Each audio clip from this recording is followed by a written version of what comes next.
Des travaux effectués dans les parties communes de l'immeuble peuvent-ils diminuer la plus-value imposable ?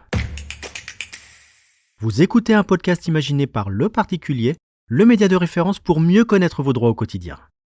Aujourd'hui, nous répondons à la question de Luna, qui souhaite vendre un appartement après le départ de son locataire. Elle se demande si elle peut tenir compte des travaux effectués dans les parties communes de l'immeuble pour le calcul de la plus-value. Alors à vos droits ? Prêts ? Partez. Oui Luna, les travaux effectués dans les parties communes de l'immeuble peuvent, sous condition, s'ajouter au prix d'achat du bien et minorer ainsi la plus-value. Rappelons que seule la vente d'un bien immobilier autre que la résidence principale est susceptible de générer une plus-value imposable. Son montant correspond au prix de vente moins le prix d'acquisition après application de différents correctifs. Ainsi, afin de réduire l'écart entre ces deux valeurs, les dépenses de construction, de reconstruction, d'agrandissement ou d'amélioration effectuées dans les parties communes de l'immeuble vendu peuvent venir majorer le prix d'achat.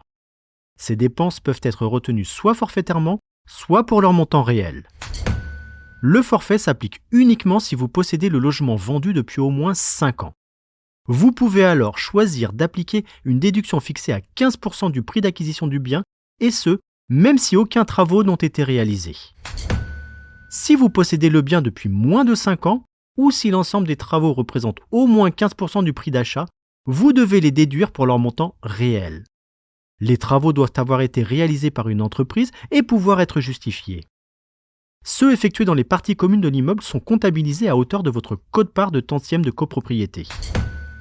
Attention, les travaux d'entretien et de réparation, c'est-à-dire ceux ayant pour objet de maintenir ou de remettre l'immeuble en bon état, sans en modifier la consistance, l'agencement ou l'équipement, quelle que soit leur ampleur, ne peuvent pas être ajoutés au prix d'acquisition. La valeur n'attend pas le nombre des années, dit-on.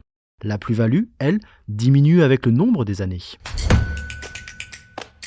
Je suis Arnaud Saugera, journaliste au Particulier. Merci d'avoir écouté cet épisode.